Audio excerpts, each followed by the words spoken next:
Alors, on va passer au point 2, les machines simples. Et comme leur nom euh, n'est pas censé l'indiquer, vous allez voir, c'est très simple, mais en réalité, on les appelle machines simples parce qu'elles sont constituées d'un très petit nombre de composants. Et en l'occurrence, vous allez voir que les machines les quelques exemples de machines simples qu'on va voir, donc on va voir euh, les types de leviers, euh, la, la poulie, et les systèmes de poulies, à plusieurs poulies, qu'on appelle les palans, et le treuil. Et peut-être le plan incliné, où je vous expliquerai simplement qualitativement pourquoi il y a un gain, pourquoi il y a un avantage mécanique. Et oui, justement, pour toutes ces machines, le but ultime, disons, ce sera de calculer l'avantage mécanique. Et donc le but des machines simples, c'est de pouvoir réaliser un travail qui ne serait pas possible sans cette machine. On a vu que le travail, comme il est défini comme le produit d'une force fois le déplacement, si on essaye de soulever un corps, par exemple, euh, soulever une masse de 1000 kg de 1 mètre de haut, c'est le même travail que soulever une masse de 10 kg de 100 mètres de haut. Or, dans le premier cas, c'est impossible à faire par un humain. Or, on va voir qu'avec des machines simples, c'est possible. Et donc, le but d'une machine, en général, c'est de réduire la force à devoir exercer pour produire le travail qu'on souhaite faire. Donc, par exemple, soulever un corps. Et donc, on va définir l'avantage mécanique, de nouveau très naturellement, comme le rapport entre cette force qu'on essaye, donc en général, par exemple, le poids d'un corps, et la force qu'on va appeler la force motrice à devoir exercer pour réaliser le travail. Et donc, on va définir l'avantage mécanique, AM pour avantage mécanique, comme ce rapport. Et donc, c'est le rapport entre la force qu'on va appeler la force résistante, et donc par exemple le poids d'un corps, et la force motrice qu'un humain, ou en tout cas qu'on va devoir appliquer euh, sur, sur la machine.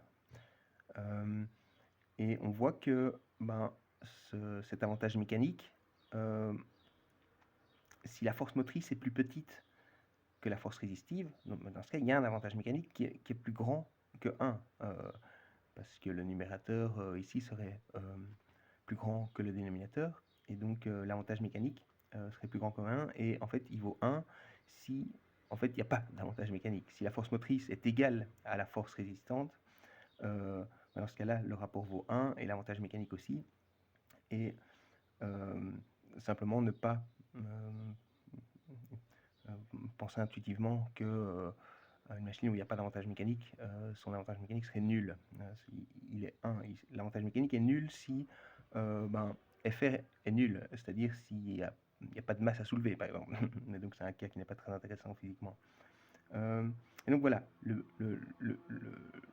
but, dans les différents exemples de machines simples qu'on va voir, ce sera de calculer cet avantage mécanique. Et donc on va voir qu'on va on va pouvoir préciser ce rapport en fonction des grandeurs du problème, en utilisant chaque fois la même condition, qui sera la condition d'équilibre de rotation. Mais on va d'abord voir les différents types de leviers. On va commencer par les leviers, donc A, levier, les leviers. Et donc un levier, c'est très simple, donc c'est une machine simple, ça consiste simplement en une barre rigide et d'un point de pivot.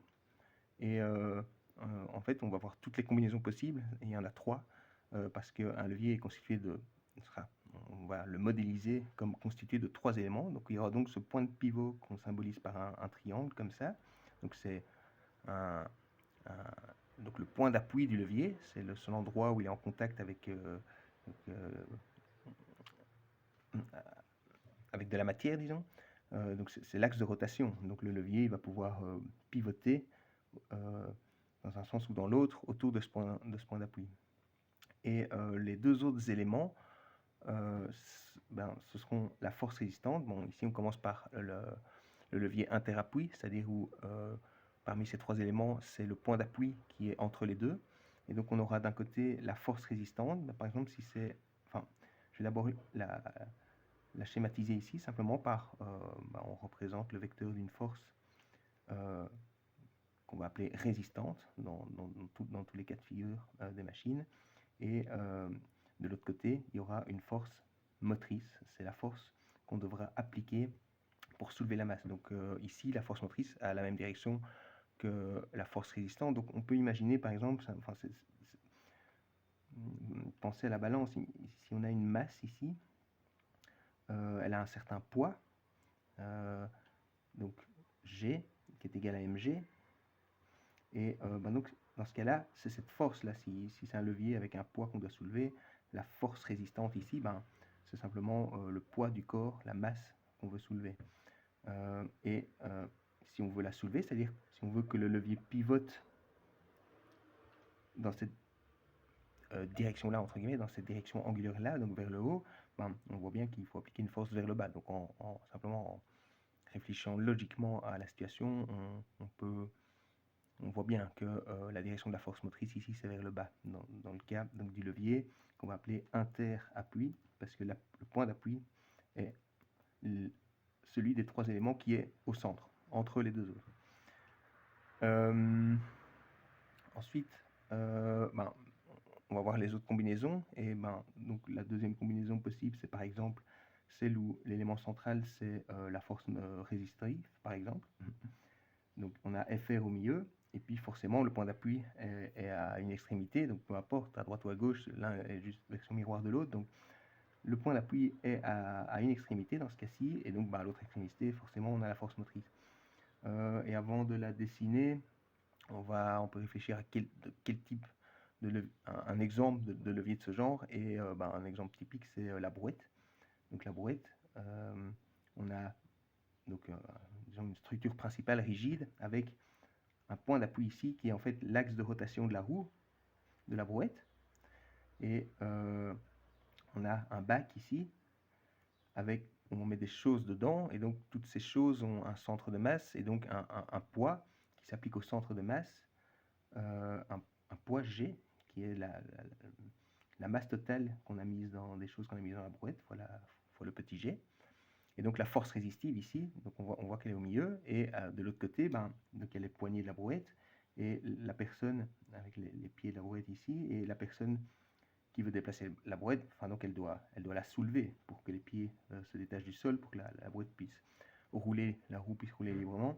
Donc la force qu'il va appliquer, elle sera vers le haut ici, pour le cas d'une brouette, la force motrice. Et donc, si on schématise la brouette horizontalement comme ça, qu'on la modélise, on aura une force motrice vers le haut ici. Si on veut soulever la masse, c'est-à-dire si on veut faire pivoter le levier comme ça, dans cette direction angulaire-là, pour soulever la masse, on doit appliquer là, dans ce cas-ci, une force vers le haut. Et donc ce levier, on l'appellera tout naturellement le levier interrésistant, puisque c'est la force résistante qui est entre les deux. Et puis la dernière combinaison possible, c'est celle du levier où c'est la force motrice qui est entre les deux autres éléments. Et donc fatalement, on a aussi le point d'appui qui est à une des deux extrémités, peu importe. Et fatalement, tout aussi fatalement, on a la force résistante qui est à l'autre extrémité.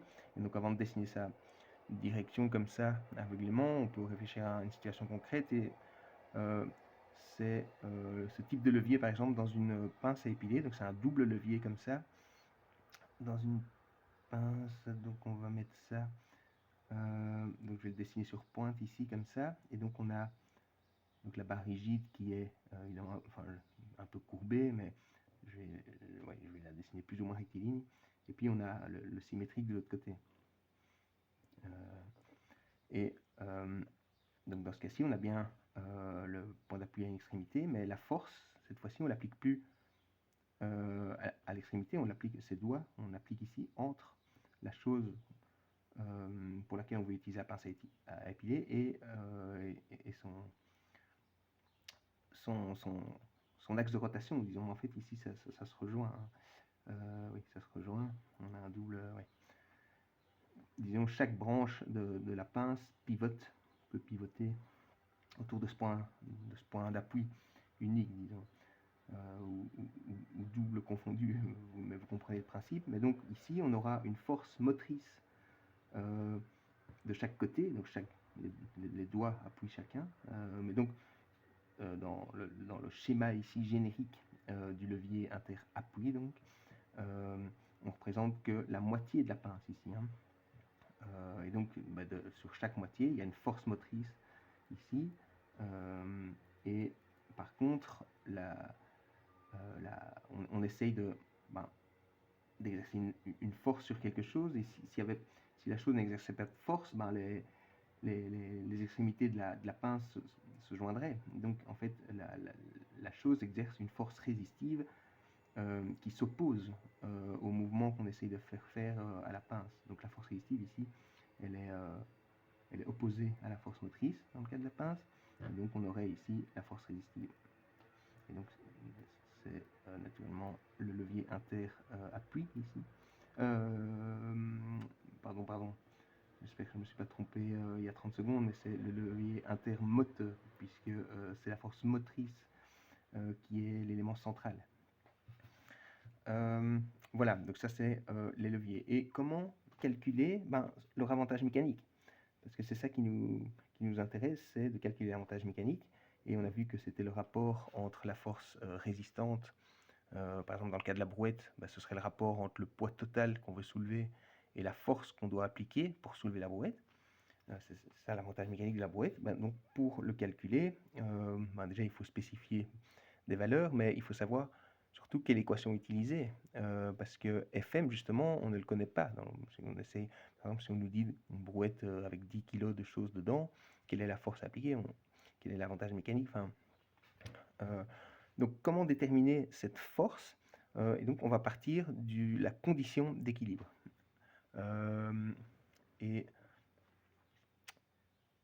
je vais faire ça dans une autre petite vidéo de 10 minutes, donc la définition d'un moment de force et la condition d'équilibre de rotation, parce que c'est celle qui nous intéresse dans le cas des leviers, parce qu'on a des points d'appui, donc des points de pivot. Et donc on va voir ça va découler tout naturellement et on va l'appliquer aux différentes machines simples. Donc on va voir quelques exemples de leviers, de situations avec des chiffres concrets. Comme il y a dans les slides, hein, d'ailleurs n'oubliez pas les slides sur Classroom. Il y a beaucoup d'exemples de leviers. Et puis donc on verra aussi, on appliquera directement la même condition pour les poulies et pour le treuil. Et vous allez voir que c'est très très simple. Voilà.